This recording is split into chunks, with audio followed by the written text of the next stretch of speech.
जम्मू कश्मीर की बात की जाए तो कोरोना के मामलों में उतार चढ़ाव जारी है और पिछले 24 घंटों की बात की जाए तो स्वास्थ्य विभाग की तरफ से जारी आंकड़ों के मुताबिक 4,959 नए मामले दर्ज किए गए हैं, जिसमें से अगर जम्मू संभाग की बात की जाए तो 1,394 मामले दर्ज किए गए और वहीं कश्मीर संभाग से 3,565 नए मामले दर्ज किए गए।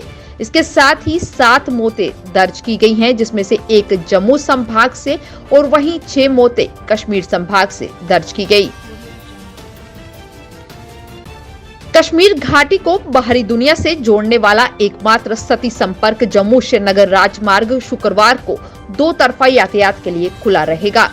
अधिकारियों द्वारा रामबन जिला में पंथियाल के पास भूस्खलन के मलबे को हटाने तक राजमार्ग पर यातायात कुछ घंटों के लिए रोक दिया गया था। यातायात विभाग के द्वारा बताया गया है कि 28 जनवरी को अच्छे मौसम और बेहतर सड़क की स्थिति के अधीन LMV और साथ ही साथ निजी कारों को जम्मू कश्मीर श्रीनगर राजमार्ग अर्थात जम्मू से श्रीनगर की ओर और इसके विपरीत दोनों ओर से अनुमति दी जाएगी।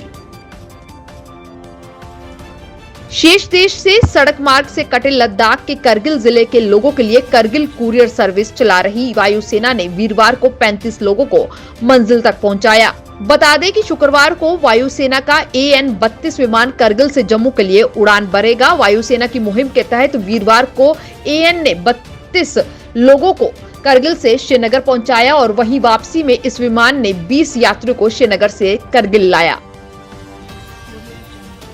शहर के सभी 75 वार्डों के मोहल्लों से कचरा उठाने के लिए और ऑटो लगाए जाएंगे ताकि लोगों को सुविधा मिले और नगर निगम का राजस्व भी बढ़े।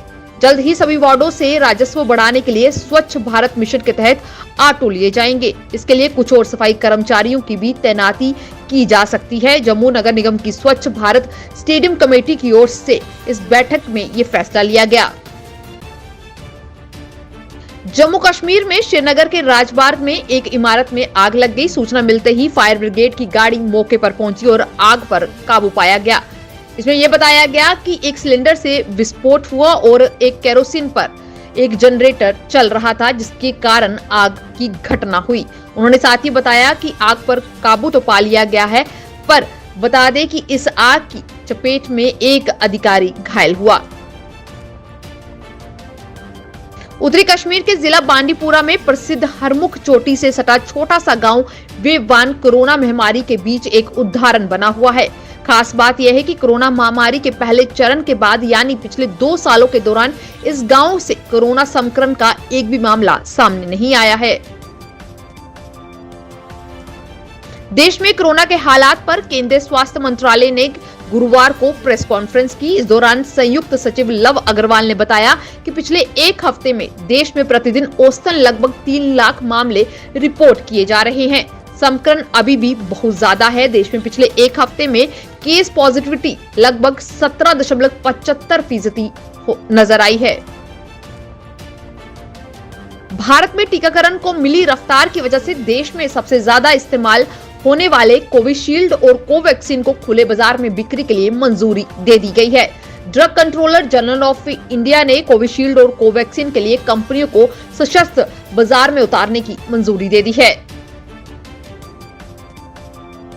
प्रधानमंत्री नरेंद्र मोदी ने गुरुवार को भारत मध्यम एशिया समिट की पहली बैठक में वर्चुअल हिस्सा लिया। इस दौरान उन्होंने कहा कि भारत और मध्य एशिया देशों के कूटनीतिक संबंधों ने 30 सार्थक वर्ष पूरे कर लिए हैं। पिछले 3 दशकों में हमारे सहयोगियों ने कई सफलताएं हासिल की हैं।